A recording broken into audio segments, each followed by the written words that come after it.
Il y a quelques années, je me suis retrouvé à Vaudreuil dans la boue du Texas. J'étais en train de chercher des vaches rousses. J'étais en train de chercher pratiquement et scientifiquement, est-ce qu'on a des possibilités de trouver aujourd'hui, de nos jours, des vaches rousses?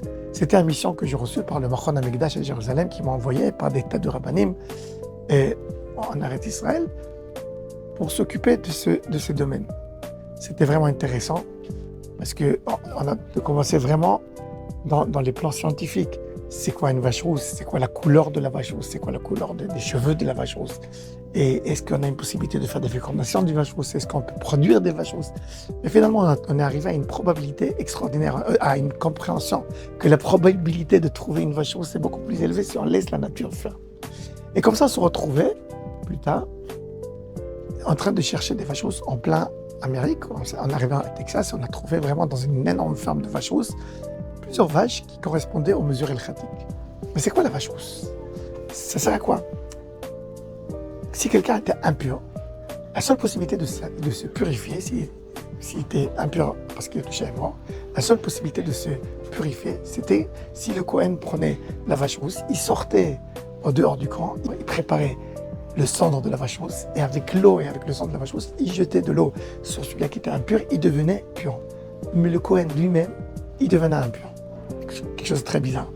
En fait, le roi Salomon, Amelech Shlomo, dit que c'est une mitzvah qui n'est pas compréhensible, on n'arrive pas à comprendre cette mitzvah. C'est une mitzvah qui montre notre attachement à Akadosh Baruch Hu, notre attachement sans condition. Zotrukat Torah. C'est la loi de la Torah, mais pas seulement la vache, c'est toute la Torah. La Torah, on doit faire on doit s'annuler devant Akadosh Baruch Hu pour faire les Torah et les mitzvot. Mais ce qu'on peut apprendre de la procédure de la vache rousse, premièrement, pour préparer le cendre de la vache rousse, on devait sortir du camp. Ça veut dire, si on voit quelqu'un d'impur, on voit quelqu'un qui a besoin de l'aide, même si on doit sortir de notre communauté, on doit un peu agir, oui, peut-être on va se sentir un peu, on doit sortir de notre lieu confortable pour aider l'autre, oui, on doit le faire. Deuxièmement, le sang de la vache rousse était partagé en 3 parties. Première partie, c'était pour jeter sur celui qu'on devait purifier. Le deuxième, c'était pour les Kohanim, pour qu'eux-mêmes ils puissent se purifier. Pour leur rappeler, vous croyez que c'est grâce à vous que vous arrivez à purifier? Non. C'est grâce à cette Torah, c'est grâce à ce derrière, c'est grâce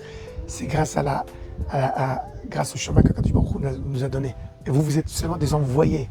Vous êtes seulement ici pour aider à faire les choses. Si vous n'allez pas le faire, quelqu'un d'autre va faire à votre place. Alors, prenez l'émission dans les 2 mains et faites-les comme il faut. Et la troisième partie, c'était pour conserver à l'éternité. Pour nous rappeler que même nous, qui aident les gens, qui essaient de purifier les gens, même nous, on peut devenir impur. On doit faire vraiment attention tous les jours et nous protéger.